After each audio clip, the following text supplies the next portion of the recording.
સુરતના વધુ એક ધારાસભ્યએ વિકાસના મુદ્દે પ્રશ્ન ઉઠાવ્યો છે।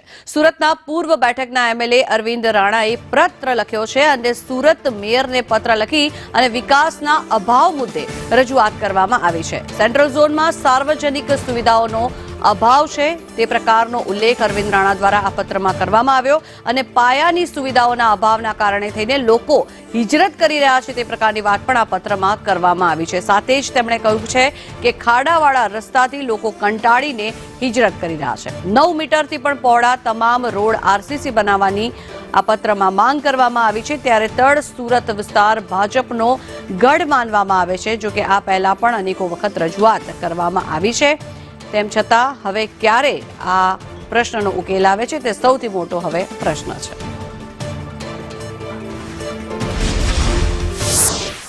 સુરત પૂર્વ વિધાનસભાના ધારાસભ્ય અરવિંદ રાણા આપણા સાથે છે। એમને એક લેટર લખ્યો છે અને લેટર હવે બોમ્બની જેમ સામે આવ્યો છે, કારણ કે એમને એવું કીધું છે કે સ્થાનિક વિસ્તાર જે કોટ વિસ્તાર ગણાતો હોય છે ત્યાં હજુ પણ વિકાસનો અભાવ છે। આપણા સાથે અરવિંદ રાણા છે, એમનેથી જાણીશું શું કેવું છે। પહેલો તો એક જ સવાલ પૂછું, આટલા વર્ષોથી ભારતીય જનતા પાર્ટીની સરકાર છે, તેમ છતાં પણ હજુ પણ તમે પત્રમાં એવું લખવું પડે છે મેયરને ટાંકીને કે મારા વિસ્તારમાં વિકાસનો અભાવ દેખાય છે। ભારતીય જનતા પાર્ટીનું શાસન વર્ષોથી છે અને ભારતીય જનતા પાર્ટીના શાસનમાં લોકોને વિશ્વાસ છે અને એટલા માટે છેલ્લા લગભગ 30 વર્ષથી ભારતીય જનતા પાર્ટીનું શાસન સુરત શહેરમાં છે। ખાસ કરીને મારા સેન્ટ્રલ ઝોન વિસ્તાર જે છે એ સુરત શહેરનો કોટ વિસ્તાર છે, મૂળ સુરત, તળ સુરત।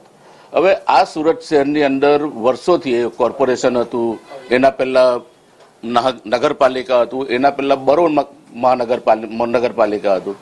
ત્યારથી જે રસ્તા છે એ રસ્તામાં ડામરના પેચવર્ક થયા કરે, એની ઉપર કાર્પેટ થયા કરે, રીકાર્પેટ થયા કરે। પરિસ્થિતિ એવી થઈ ગઈ છે કે ડામરના રોડ ઊંચા થઈ ગયા છે, લોકોના ઘરો નીચા થઈ ગયા છે। અને આ પરિસ્થિતિની અંદર અમારા ભારતીય જનતા પાર્ટીના પ્રદેશ અધ્યક્ષ આદરણીય શ્રી CR પાટીલ સાહેબ કે જે અત્યારે કેન્દ્રના જળશક્તિ મંત્રી છે, એમની સૂચનાથી સુરત શહેરના તળ વિસ્તારમાં, તળ સુરતની અંદર 9 મીટર કે તેનાથી નાના પહોળાઈના જે રસ્તાઓ છે તેને તમામ રસ્તાઓને સીસી રોડ કરવા માટે એમને સૂચના આપેલી હતી અને સૂચનાના આધારે સુરત મહાનગરપાલિકાએ નીતિ વિષયક નિર્ણય લીધો હતો।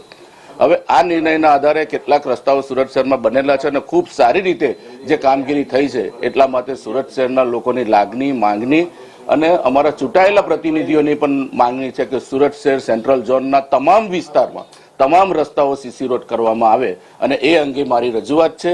અને આ વખતના બજેટની અંદર જ્યારે સુરત મહાનગરપાલિકાનું આખા શહેરનું બજેટ 9,000 કરોડનું છે, ત્યારે સુરત શહેર સેન્ટ્રલ ઝોનના લોકોની આ જે લાગણી છે, માંગણી છે એને ધ્યાનમાં લઈને 25 કરોડ રૂપિયાની આપણે જોગવાઈ આ વખતે કરવા માટેની મારી રજૂઆત છે।